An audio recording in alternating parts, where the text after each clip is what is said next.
Thank you, studio audience. Oh, wow. This is so incredible. This is awesome. Woo. Thank you. Oh, hey, awesome. What a joy it is to come to you by way of television. I'm Dr. Randall Hall Walker, and my lovely co-host is back on the set today. I missed her on the last show. Oh my God, such an extraordinary, awesome, wonderful lady of just such a fine, awesome, and I can go on and on, but I just love her so very much. And the reason why I love her is because she has been such an amazing young lady over the last 31 years that we have been married. I'm telling you what, I wasn't an easy guy to put up with. I'm telling you, I had my issues, you know, growing up in the streets of Detroit and going for bad, kind of trying to be a tough guy, you know, one of those wannabe gangster kind of guys. But I ended up changing my life and changing my whole perspective. But there were still issues and things I had to work out, and she was willing to help me to work those issues out. And I'm so grateful because I was rebellious. I wanted to have it my way. You know, it's my way or the highway. You know, one of them tough kind of guys, one of them macho kind of guys. That's who I was. But through it all, her love just softened me. And I tell you what, I'm just thinking back as I reminisce and go back to the day. Oh my God! Oh, that's right. I got to get back to you, my wonderful television audience there. Again, I'm Dr. Randall Hall Walker, and we're so delighted that you have joined us by way of television. There's a number on your screen. It's 704-322-8010, and I want you to call that number. And if you have a question concerning marriage, I want you to know that we believe that God has qualified us to be able to answer every question that comes our way, because we depend on the wisdom of God. And the wisdom of God is seeing it God's way, seeing it from His point of view. So we're going to see it from God's way. So if that number's on the screen there, call that number. If it's busy, don't give up. Keep calling until you get through and say, hey, I have a question for Dr. Randall and Birdella Hall Walker concerning my marriage. So again, we've been married over 31 years or 30 plus years anyway. I'm starting to quit count. I'm just so excited to be married and happily married. You know, one thing is to be married. Sir, you know what I'm talking about. Ma'am, you know exactly what I'm talking about. You know, being married and then happily married, those are two different things. But I can honestly say today, and it's a joy to look her in the eyes and say, I love you. I love you. And I appreciate you. And the journey that we've been on together. And that's what this program is all about. Journey to Greatness broadcast. Because where we started was not where we stopped. We continue to journey. We continue to work together and grow together. And that's a key point in marriage. You must grow with your spouse. You cannot not grow with them. And what happens so often, and me and my lovely wife on one of our previous broadcasts, we talked about that. And I just feel that there's a gentleman out there that your emotions is caught up because of what you're in. You're trapped in your emotions and you're not growing. And your spouse is saying, why are you acting like a kid? And you get offended. You know who I'm talking to. Yeah, I'm talking to you, sir. I'm not trying to be mean or anything. I love you. But I do know there's a, let's see, yes, I see you in the spirit. And what's been going on in your marriage, you haven't been that person that's growing with your wife. As a matter of fact, you don't spend much time. You're always watching television and video games and things like that and not spending time. And she wants to spend time with you. She's growing in her career and you're sinking in yours. Oh, listen, young man, I'm telling you, listen to me. Your marriage is worth saving. Do not give up. Begin to grow and develop yourself as a person, because she's concerned about you acting like a kid, because that's the thing she's been telling you. She's been telling you you've been acting so childish, and you get offended. But she's only telling you how she feels, because she wants you to rise up above that. But I want to pray with you before this broadcast is over that you will be touched, moved, and inspired. and turn that relationship around. As a matter of fact, go to her and tell her, say, I know I've been immature. I know I've acted like a child. I know I've put video games before us and pushed that aside and say, hey, come sit down next to me. And just begin to hold her hand and just begin to tell her how much you appreciate her for putting up with you. No, I'm just, no. Just tell her how much you appreciate it, okay? And you will see things will turn around for you. But listen, I want my lovely wife to share with you all, because such wisdom in this extraordinary lady. And there's a number on your screen. Keep calling that number. And if you have a question, we're going to answer that. We have some questions from our previous broadcast, and I know you're standing on the set and you're waiting and saying, when are you going to answer my question? Well, today's your day. Just don't touch that dial. Just wait. We're going to answer your question. But right now, I'm going to introduce to you my awesome, extraordinary, powerful woman that I love and appreciate so very much. I want to present to you Birdella Hall Walker. Okay, thank you, audience. Thank you, my husband. Thank you. When you were talking, I was thinking of something, and I guess the Holy Spirit dropped it in my spirit. God made us for longevity. Yes. But we are short-term people. Wow, that's powerful. What he showed me is that you can see some people who will work at their jobs 30 years, 40 years, 50 years, but there are few in number who do that. The majority of us stay 5 years, maybe 10 years. We leave, we go find something else because we got bored. We didn't make the best of it. And that's the same thing we do with a relationship. Whether we're dating, because you said this show is for marriage. It's for people, it's for marriage as well as those who are in relationships, those who want to go into a relationship, and for married people. Absolutely. So don't think it's just for people who That's married. right. So don't turn your set off because you're sitting there and you're That's saying, good. well, I want to be in a relationship. So what I want to caution you about is look at your personal life. Look at what you do on your job. Look at how long you've been on the job. Look at your longevity in any career that you have started.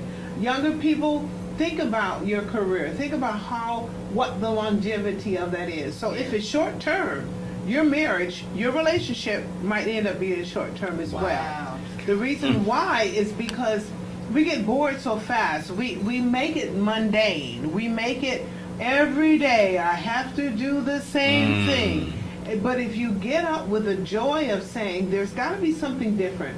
I want to put a sparkle in this. I want something fresh. Right. Even if you go to the same place every single day should have a fresh breeze, a fresh start. Every single day should be a day that, not just the fact that you're alive, but thankful that you're alive.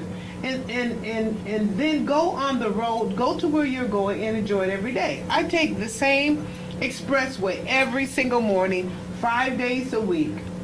But if I saw that as just, I'm going on the expressway every single day, I'm going to leave my job at 4:30, go back down the same way. Boring, in other words. It would be boring. You know what makes it exciting for me? What's that? I never see the same car every day. That's good. I see a different car, I see a different truck, and it's a little game for me. When I get on there, who's in front of me? Who's on the side of me? Wow, I'm looking that's at different good. things that's going on. I do the same thing on my job. I look at my job. No matter what I'm doing, I look at how different every case that I handle brings a spark to what I do. That's my awesome. marriage, same thing. Yes. I don't look at my marriage as turnover. I've been with that man 31 years. Is anything Thank about God, this going to change? No, I look at it as another day, a new day. What are we going to do today? What is so amazing about today? You have to have an optimistic viewpoint about your life. Yes, so that's think powerful. about that. Think about what you thought about. Listen to this. Think about what you thought about when you got in that job. Think about what you thought about when you got in that relationship. Or begin to think about it, because I guarantee you didn't ask yourself the questions, how long am I willing to stick this out? Wow. If you're not willing to stick it out, then you're not ready for marriage. because marriage is long term. You know, that's good. Give the Lord a big hand. Though. Let's give, yes, one. And you know what I'm hearing is how important it is to count the cost. You know, there's a cost that we have to pay. When you enter into a relationship, you must count the cost. You must examine the cost that it's going to take for longevity. That's right. Because if you just jump into the relationship for what you can get, being selfish, me, myself, and I, when you don't get that, then it's like, hey, I'm out of here. But if you count the cost that I'm marrying this person because I love them, I want to provide for them, I want to give them their desires in their heart, I want to make them happy. And I want to outdo them in love. I am not going to let them outdo me. I am going to outdo them in love in every way. I'm going to show them how special they are and how much I appreciate them for sharing their life with me. And that's where I'm at with this beautiful young lady today. I'm grateful for her sharing her life with me because she's an awesome, extraordinary, such creativity. Yeah. She wears so many hats, so gifted, so talented. I am really blessed. I remember when I first met her and the talk got out that we were seeing each other. Well, when the talk got out, they were saying that her nickname was Birdie, and my nickname was Randall Man. And they said, Randall Man, you got Birdie? You got Birdie? I mean, they were so overwhelmed, like, she too good for you. Wow. Yeah. And come to find out in hindsight, she really was. But she pulled me up. That's what she did. She pulled me up and made me and helped make me where I'm in. Oh, man. That's good. I am so grateful today because it was through her that I have had a journey to greatness, and I am who I am today. Yes, I thank the Lord that I'm saved, and I thank God for my relationship. But there's a practical side as well, and it's that awesome, extraordinary lady that helped pull me up, to pull the greatness and the genius and the awesome person who I became. It was hidden, and she helped uncover and to discover who I was. And now I'm confident in who I am, and I know whose I am, and I know who I am, and I'm so grateful to this awesome lady. Right. So listen, I'm telling you, that old saying that they say, behind every good man, there's a good woman. I hold that evidence is true. I believe there's no doubt in my mind that a woman will either make you or break you. So if you got a woman and she's tearing you down, that's because perhaps you're not building her up. Build that woman up. Make her feel great. Because listen, this is a secret that I'm going to share with you men. She cannot minister to your need until you first minister to hers. In other words, you are the stronger individual. Yeah. She's the weaker vessel. You have to encourage her. You have to build her up. But once you build her up, oh man, you got it made in the shade. Let me tell you something. Once you build her up and her self-confidence and she falls deeper in love with you, man, next thing you know, anything you want, she's buying it for you, taking you places, giving you this, bringing you that, and it's just like heaven on earth. But you can make your bed miserable by mistreating them, forgetting about certain special days and and sure, we forget certain times. Sure, there's times where we make mistakes, but when it's consistent, that's a real issue. But we have to, as men, we have to love our wives. It's very important that we show them love, that they feel secure. Because keep in mind, sir, she married you for security. You married for companionship. That's the number one reason why we men get married. Come on, guys. You know what I'm talking about. Yeah, right. Now, they don't marry for the same reason. They're marrying you because you're the knight in shiny armor. Yeah. You are, this big to her, or either whatever in her eyesight. You might be a little run, but in her eyesight, in her eyesight, you're a giant. You're everything to her. And you have to live up to that. And the more you live up to that, the more she falls deeper in love with you. The more she appreciates you. You could be mean, you could be ugly, you could be nasty. And then she has to go to work. And the next thing you know, Sport Coat is telling her how good she looks. Sport Coat is giving her some attention.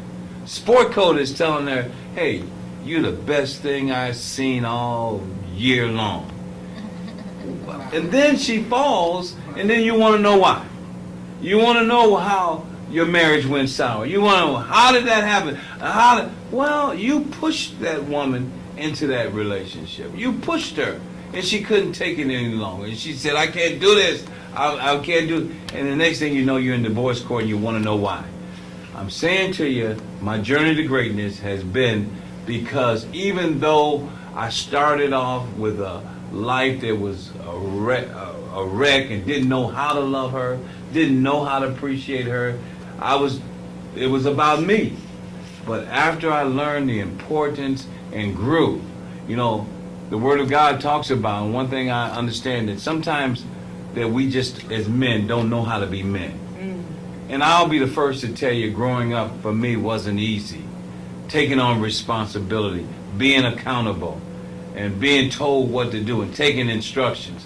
I was one of those rebellious individuals who wanted to do their own thing and say, leave me alone, I'm doing my own thing, and wasn't even doing my own thing. I was doing what everybody else was doing. And so I finally found my identity, but this lovely, wonderful, awesome, extraordinary lady helped me to find me. And so what I'm saying to you, sir, what I'm saying to those who are watching by way of television, that you have a precious gift that God has given you. And you have to cherish that gift. You have to appreciate that gift. You have to love that gift. You have to cultivate that gift. And I want you to know, when you know the value of something, you'll honor it. I know the value of this woman, so I honor her. Do you know the value? Do you know the value of your wife? Do you have a value that you can appreciate her for who she is? Or to you, is she just nerve-wracking, constantly getting on your nerves, just frustrating you, and you're angry, and that's why you're drinking so much? That's why you're on drugs, to tolerate and to put up with her because of her nagging. And I want to say to you ladies, listen, you don't want to nag your husband. You'll never get him to do anything nagging. That's right. You'll never get him to become extraordinary nagging. You have to begin to encourage him. You have to begin to tell him how much you love him and you want the best for him. And that he's better than that. To be drinking and being drunk. You're a better man than that. That's not you. You know, you don't say you scum of the earth, you're just a sorry, good for nothing, lazy bum. No. Don't tell him that. Even though you know it's true, and I do too. No. But the fact is, you build him up and you encourage him. And you tell him he's great. Speak those things that are not as though they were. Begin to speak faith talk. You are somebody. You're great. You're awesome. You're extraordinary. You're going to be the man that I know you're going to be. You're not a failure. You're not a loser. You are somebody. And just begin to speak into their lives. I'm here to tell you, beating them over the head, so to speak, is not going to change them. What's going to change them is your love and embracing them and letting them know they're special to you. But I want to hear from my lovely wife, the woman of wisdom and power. I want to hear from her because she sees things from God's point of view. Birdella Hall Walker. Thank you. Thank you. I enjoy hearing you share. You're so animated at sometimes, but I enjoy hearing, because then I have an opportunity to, even though I'm listening and I internalize things in the spirit, I say, Lord, okay, bring down your wisdom. So what I'm hearing you saying here, especially from a woman's point of view, don't beat the man up. Yeah. One thing that I think we fail to see, even though we know this, is the man came from the same place the woman did, out of the woman's womb. That's good. The mother had to love him as a baby, just like she loved the girl. She had to hold him and caress him when he was afraid. She's got him. She's laying there with him in the crib, and we do that with girls. We see all that femininity. We see all the cuddling. We see all the loving, but we forget about it with men. And then the man is pushed off the lap.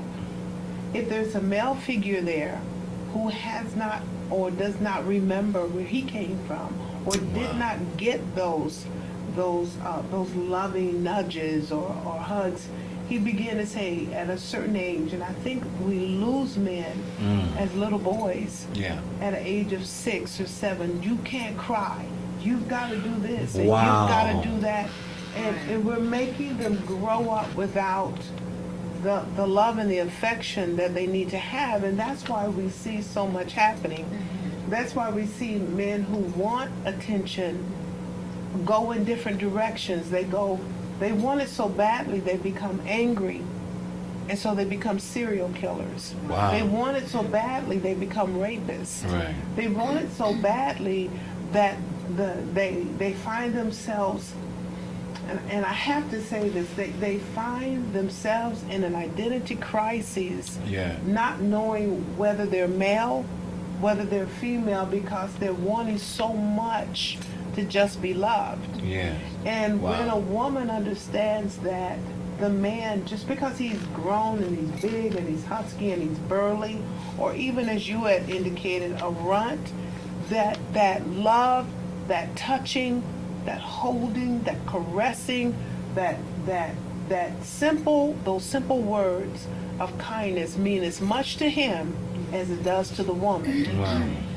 I want to say when I grew up, and I know one day we're going to go on this subject for a while, especially when you come from a large family, that the kind of love and the kind of caressing really wasn't there for me in that sense, because my mom was having so many of us that by the time I was a lap child, I had to get down so that the next one could be born. So in my house, I guess, watching how we were growing up, I asked the Lord at a very young age for wisdom, and I'd sit back and I would just watch. I would sit back and I would just analyze what is going on here. And as I grew up and got older, and then when I got married, or even before that in relationships, I remembered one thing, and that is this, and I taught myself this, I didn't get it from anyone else, is that, or I did get it from the Holy Spirit, I give him the credit, that I learned when I married you is to allow, and I mean this word, allow the man to be the man that he is supposed to be, so that he will allow you to be the woman that you should be. That's good. And when that happens, that's good. When that happens, the love and the respect remains, the open communication is there, because we lose it after a while. It's like something happens in that marriage. There's a breakdown somewhere, and I think it's when they begin to clash. Somebody's angry. It could be the husband because he's not happy. It could be the wife because she's not happy. Now we've got a clashing going on, and they both shut down. Yes. So even though they're living together, even though they're functioning as a husband and a wife, the communication's gone. Wow. The wife doesn't know how to tell the husband how she feels or what she wants, whether it's intimately or whether it's just as a wife. The husband is angry. He doesn't know how to tell the wife what he needs, whether it's intimate or whether it's just a relationship. And then they go on and on and on like this, and before you know it, they've been in it 20, 30 years. They either say, we'll just stay this way the rest of our life, or we're going to just grow apart and we're going to just separate. And they don't even know what happened. And that, it just messes up life altogether. So one of the things, like I was saying earlier on, keeping that sparkle, Yes. I think because I like humor, I like laughter, and you've become so funny now. I guess it's always been there. It's just coming out. It's just. Well, that's what you've done. You've helped bring out the real me. Yeah. It's so animated. I used to be so like, serious wow. too. I used to be so Yes, you serious. were. Yeah. Yes, you were. And I used to I didn't know the difference in clothes. You know, I used to wear a three-piece suit everywhere I go. I mean, I was the only one would go to Disney World with a three-piece suit, and people would walk up to me and ask me directions and ask me as if I worked there. And- Right, you did. And I will never forget the first time we went to a park together. Yes. He had on a three-piece suit, and I'm like, I didn't know. I didn't grow up. I didn't grow up learning about the basics of a family other than just growing up in the household. But we didn't go to picnics. Or if we went, it was nothing that was extraordinary or anything like that. We just went to the picnic. So I didn't know that picnics was so much fun. I remember the first time I went to a picnic with my wife and had an awesome time. I said, boy, picnics is fun. But to me, you know, growing up in Detroit, nobody want to go to no picnic. We want to get out there and party and chase girls and do all that kind of street stuff. That's all I knew. So when I got married, I didn't know how to become a man. I didn't know how to take on the responsibility and be the man that I was supposed to. I had to learn through trial and error. But thank God for a wonderful wife that tolerated me and saw in me the possibility of becoming a powerful, extraordinary man. Because at that point, I was just who I was, and you couldn't tell me I wasn't God's gift to man. You couldn't tell me I didn't have it going on. You couldn't tell me I was not smart and that kind of thing. And in hindsight, which is always 20/20, I see how foolish I was. But I'm just grateful that I've learned, you know, and I'm just grateful that through that all of my experience, I was able to learn some awesome things and share with these young men today. That's one of my goals in life, is to pour what I have gotten into the lives of young people. Teach them how to change a tire. Teach them how to fix a flat. Teach them how to work on cars. Teach them how to wash a car. Through some difficulties in this marriage. Right now, I ask you, Lord God, to touch them, and I ask you to set them free. And I ask you to give him a mind to walk with you and learn how to love his wife. And that wife who has been nagging, I'm praying for you right now, that you quit nagging that husband, that you begin to just love him and embrace him. Go to him right now, as a matter of fact. Go to him right now and embrace him and hug him and tell him you love him. Well, I'm out of time right now. Thank you so very much for joining. I'm Dr. Randall Hall Walker, Birdella Hall Walker, and I wish God's very best to you.